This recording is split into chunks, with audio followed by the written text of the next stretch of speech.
हे मेरे चैम्प्स, कैसे हो आप सब? आई होप सब बहुत बहुत ही अच्छे होंगे और प्रिपरेशन भी आपकी काफ़ी अच्छी चल रही होगी। तो गाइस देखो, मैंने ना आज जो आपको ये टाइटल दिख ही रहा होगा कि कैसे हम 650 प्लस स्कोर करें अपने नीट के एग्ज़ाम के अंदर। देखो अब क्या है ना कि आपको सिर्फ 5 ही मंथ बचे हैं आपके एग्ज़ाम को लेकर। दिसंबर मोस्टली वो स्टार्ट हो ही गया है, ठीक है? और टाइम वो बहुत ही जल्दी-जल्दी जा रहा है। आपको ऐसा लग रहा होगा कि पता नहीं कहाँ से भी दिसंबर आ गया, अब तो बहुत ही कम टाइम बचा है। तो ऑब्वियस बात है यार, आपके पास सिर्फ 5 ही मंथ बचे हैं। तो ठीक है, अब आप इस टाइम क्या हो रहा होगा, किसी बच्चे को बहुत ज़्यादा घबराहट हो रही होगी, किसी का कॉन्फिडेंस लेवल है वो बहुत ज़्यादा बूस्ट होगा, तो किसी का बहुत ही लो होगा। तो देखो, दोनों में से कुछ भी ज़्यादा या कम करने की नीड नहीं है, आपको प्रॉपर वे में स्टडी करनी है। और मैं आपको बोलना चाहती हूँ कि अभी भी आपके पास 5 मंथ बचते हैं। अगर आप प्रॉपर वे में लेके अपनी स्टडी को करो, अपनी प्रिपरेशन को बहुत ही अच्छे से करो, तो आप ये 5 मंथ में भी अच्छे से अपने सिलेबस को कंप्लीट करके अपने एग्ज़ाम को क्रैक कर सकते हो, ठीक है? और मैं आपके लिए ना हर मंथ का छोटा-छोटा शेड्यूल प्रोवाइड करूँगी अपनी चैनल के अंदर हर मंथ में, कि भई कैसे-कैसे आप कितने चैप्टर्स हैं उनको पार्ट में डिवाइड कर के मेरे अकॉर्डिंग आप अगर उसको फ़ॉलो करोगे तो आपके जो एग्ज़ाम है वहाँ तक आपका ये कंप्लीट हो जाएगा, ठीक है? तो मेनली ये है कि आपको वो अच्छे से फ़ॉलो करना होगा, ऐसा नहीं है कि वीडियो देखा और उसको नेगलेक्ट मार दिया, ठीक है? तो देखो, मैं आप 5 मंथ के लिए आपको कुछ पॉइंट्स बताना चाहती हूँ। इससे पहले मैंने एक डिटेल एनालिसिस वीडियो है 650 प्लस मार्क्स की अपने चैनल पे अपलोड की हुई है। आप वहाँ जाकर और अच्छे से उसमें ब्रीफली मैंने एक्सप्लेन किया हुआ, वहाँ जाके कर लेना।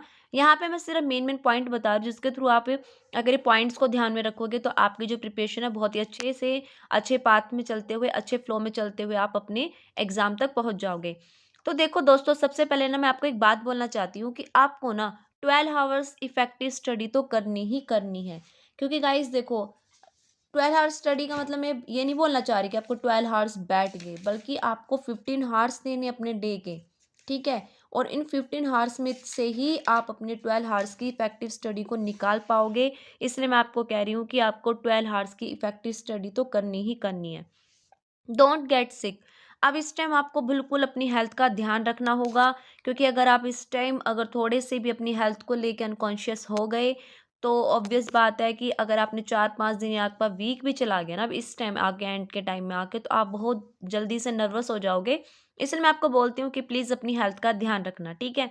सबसे पहले आपको पता अपना क्या करना है, सिलेबस को सबसे पहले कंप्लीट करना है। ऐसा नहीं है कि आप डायरेक्ट अब जंप कर जाओ मॉक्स पे, ये सोचो कि यार दिसंबर आ गया है, चलो यार अब मेरे को मॉक्स करने चाहिए। यार ऑब्वियस बात है, आप अपने आप से सोचो ना, अगर आपका सिलेबस ही कंप्लीट नहीं होगा तो आप उन मॉक्स को करके क्या कर लोगे? आप तुक्का लगा लोगे ज़्यादा से ज़्यादा। लेकिन ऐसा तो नहीं है कि आपका जो मेन एग्ज़ाम होगा वहाँ पे आपके तुक्के काम आ जाएँगे। तो इसलिए बेटर है कि आप अपने सिलेबस को अच्छे से कंप्लीट करो, फिर अपने मॉक्स पे जाओ। हाँ, मैं मानती हूँ कि देखो, मॉक्स है वो बहुत इंपॉर्टेंट है, आपकी प्रिपरेशन का एक इम्पोर्टेंट हिस्सा है, लेकिन आप उनको जभी तो लगाओगे ना बैठ के आराम से, आपको ये लगेगा कि हाँ भाई, मेरा सिलेबस कंप्लीट है, मुझे टॉपिक्स बहुत अच्छे से आता है, तभी तो आप उन मॉक्स को कर पाओगे। ठीक है गाइस। और सबसे मोस्ट इम्पोर्टेंट, सेल्फ स्टडी तो है ही है ही। अगर सेल्फ स्टडी नहीं करोगे तो आपके लेक्चर्स हैं, आपकी रेफरेंसेस बुक्स हैं, आपके मॉक्स हैं, कुछ भी काम नहीं आएंगे।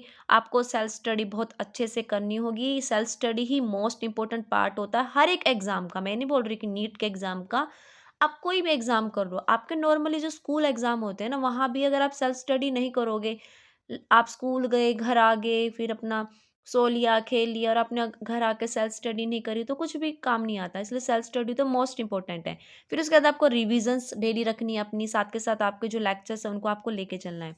ठीक है, यहाँ मैं छोटा सा प्लान बता रही हूँ कि आपको कैसे कैसे करना है। यहाँ पे मैं आपको टिप्स दे रही हूँ कि आप अपनी जो टाइम टेबल है ना उसको इस तरह से बनाओ।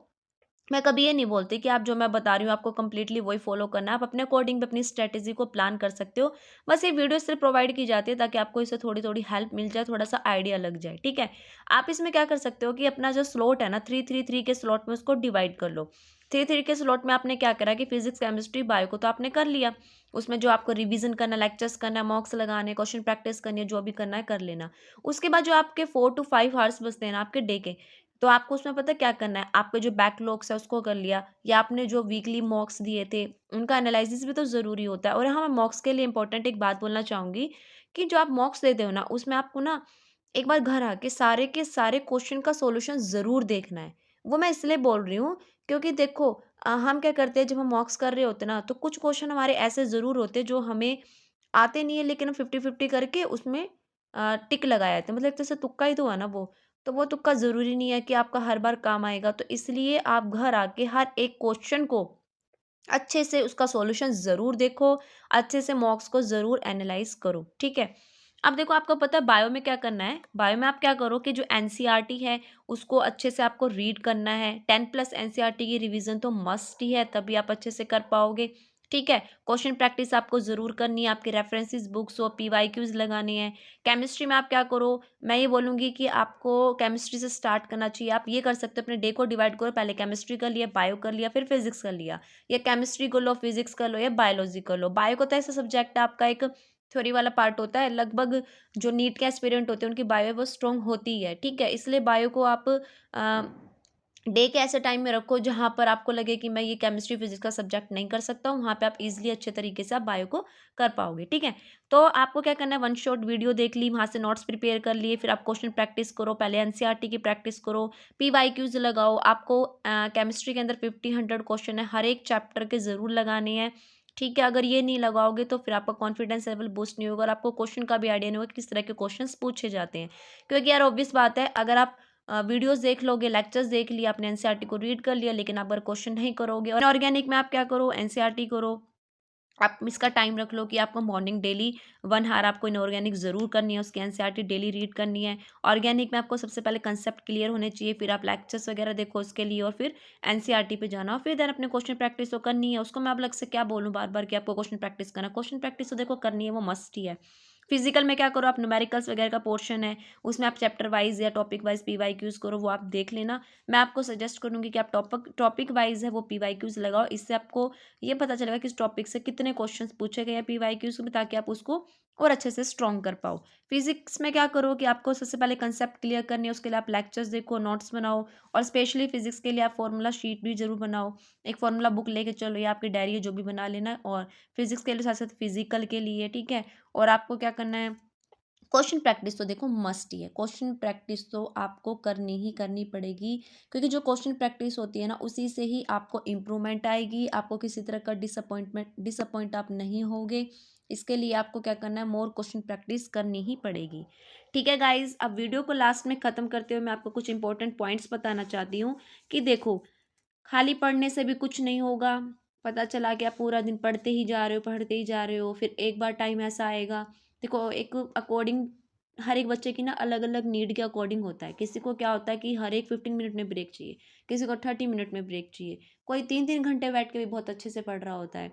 तो इसलिए आप अपनी नीड के अकॉर्डिंग पावर नैप, अपने छोटे-छोटे ब्रेक ज़रूर लो, थोड़ा-सा म्यूज़िक सुन लो या अपने घर का कोई राउंड मार आओ, जैसे जिस रूम में हो आप वहाँ पे थोड़ा-सा टहल लो, ताकि आपका दिमाग है वो थोड़ा-सा फ्रेश हो जाए और आप अगेन से अपनी स्टडी को बहुत अच्छे तरीके से कर पाओ। मॉक टेस्ट है उसको ज़रूर एनालिसिस करो।